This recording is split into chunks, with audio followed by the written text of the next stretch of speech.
All right, class, I'll try another one here. It's, again, more projectile motion stuff. It's from chapter 3, number 47. It says here, a football player punts the ball at a 45-degree angle. Now, without the effect of wind, the ball would travel horizontally, or 60 meters horizontally. What is the initial speed of the ball? All right, so like all these projectile ones, and hopefully they're beginning to look the same to you, label out the XY axis, maybe even draw a little picture. So here's going to be the punt.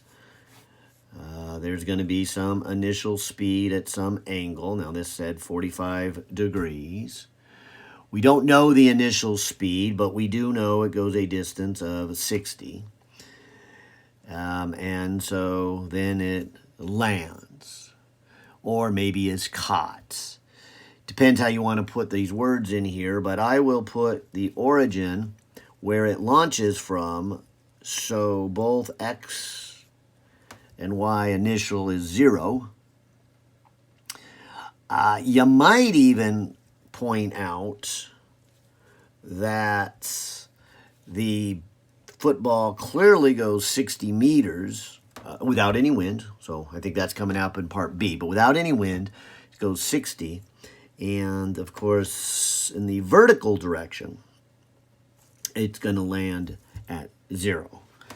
Kind of depends what they mean. But, again, a punt probably is going a little below the waist. You probably drop it a little above the waist. It falls a little bit while your foot's rising.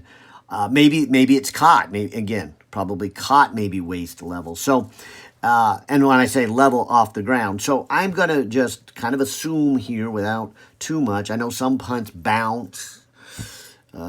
They didn't, and I don't know if anybody would catch a punt above their head, but even catching it like into their stomach is probably still a hair higher than where it was kicked. But again, within a couple of centimeters, maybe 20, 30 centimeters, I can say that the landing point is the same where it started. So let's call each of those 0. Whether that's the ground or not isn't so relevant. And as you've seen me do a number of times, and I'll do again here, the acceleration is known, kind of unspoken, that it's 0 in the horizontal and negative 9.8 in the vertical. The velocity in the x direction is equal to the initial times the cosine of the 45 degrees, whereas the velocity in the y direction is the initial times the sine of 45 degrees. So, again, you've seen me do quite a few of these trig ones, probably kind of bored with those. So I'll just kind of jump right to what those are. However, I will point out we do not know this number. Okay. Now, we do know the cosine and the sine of 45. That's that magical 707.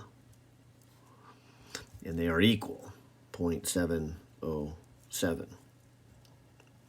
And maybe I'll convince you. I did it on just a problem a moment ago, but sine of 45 is 0.707.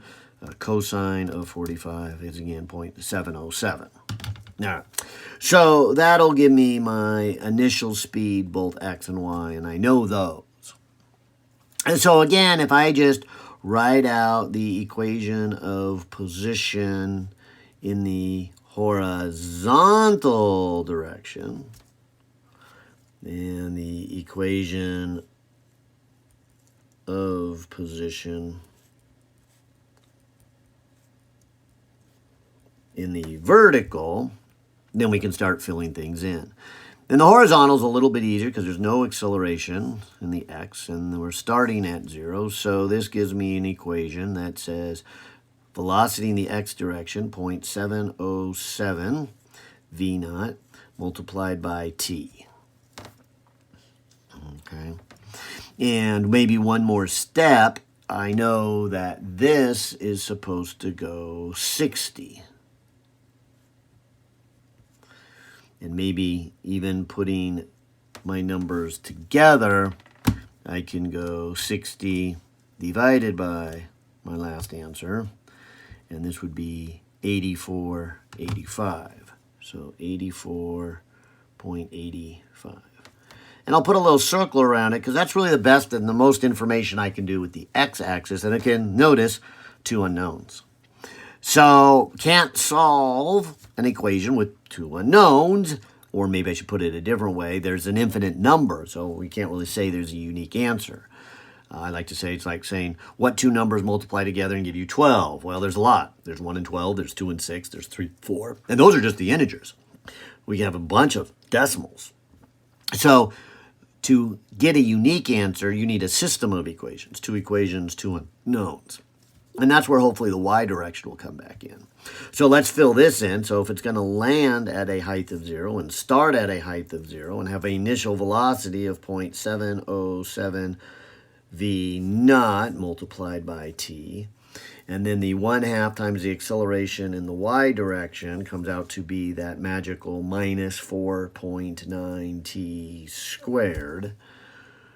You can see that this, I'll put a circle around it, is an equation. Actually, maybe before I do a circle around it, why don't I simplify it? That 0 goes away, and there's a t in each piece. And I'm going to then factor out a t. So nothing, no t's left here and only one left here. Because this goes to our math that, hey, if you got two factors that multiply together and give you 0, either the first one is 0 or the second one is 0.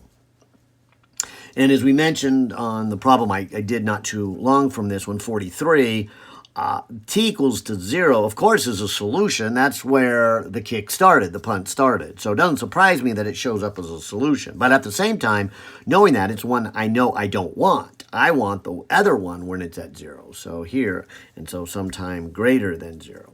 So I should put a circle around that one. So these are my two equations. They both have two unknowns, the same two unknowns, initial speed and time. So let's solve it, and maybe I'll take the 84.85 and divide it by v naught and set it equal to t. And then use that over here. So 0.707 v naught minus 4.9 t. And t is 84.85 over v naught.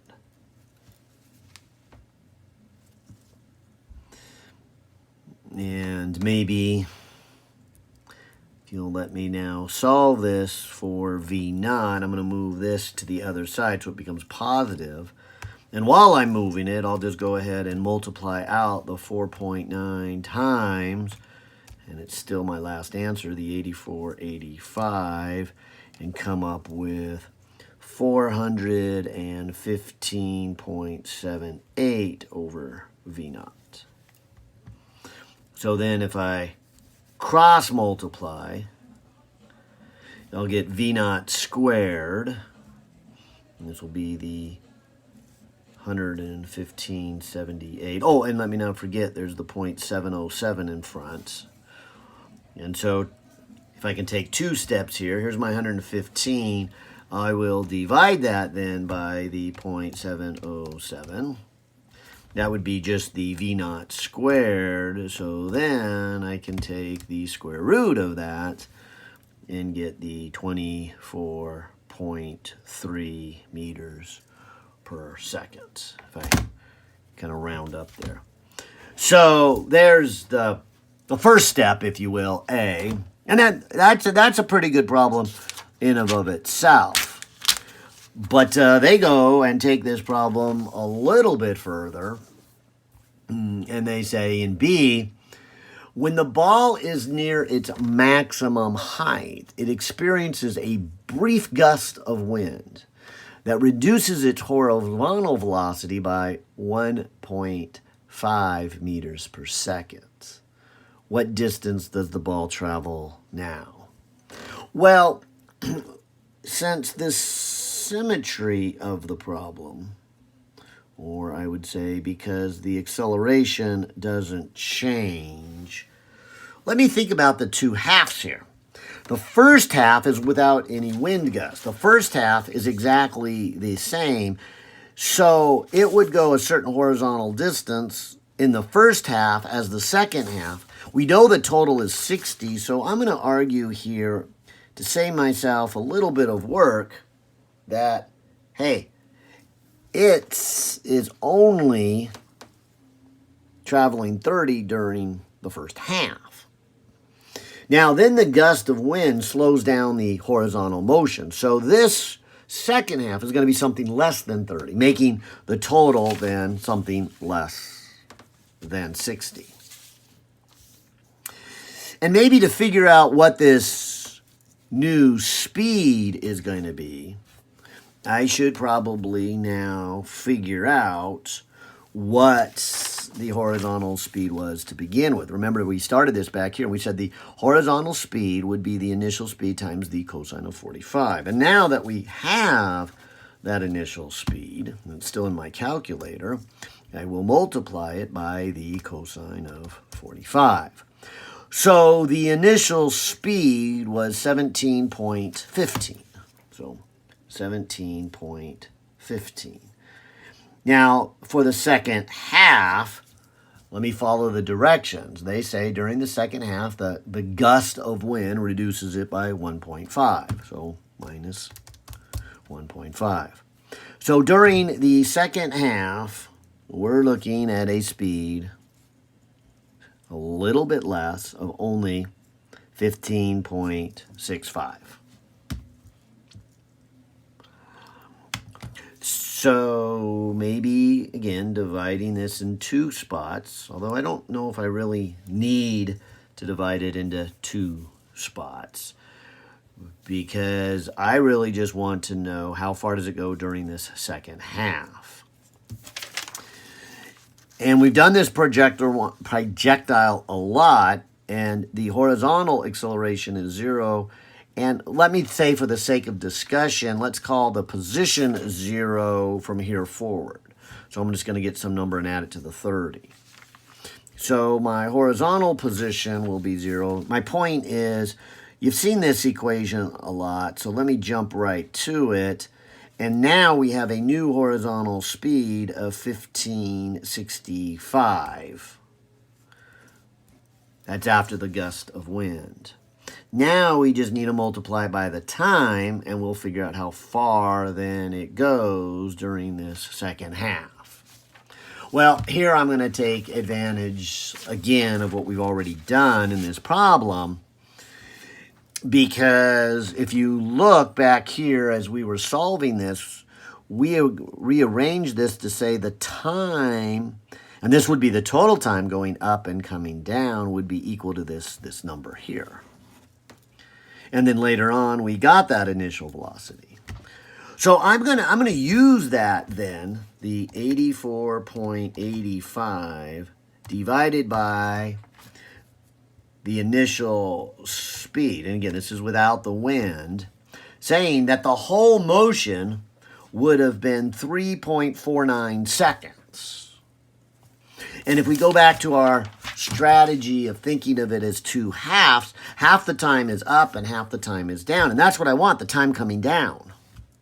The time coming down is not going to be affected because that's the vertical drop here. And it's going to drop the same amount. And so whatever the time it would have dropped over in part A, it's also going to be for this one. And so I'm going to take advantage of that by finding what that time is. So I'll put it into this equation. Of course, now remember, this is the whole thing. So I'll cut it in half. So coming back to my calculator, let me divide that by 2. So the time to go up and the time to go down is about 1.75 seconds. So let me take that and multiply by the 15.65. and get a distance of 27.3. And that's good. That tells me it's a little bit less, as I kind of expected. So when I add the two together, we're looking at 57.3 due to the little gusts of wind. And so not quite as far. All right. Hope that one helped. Take care.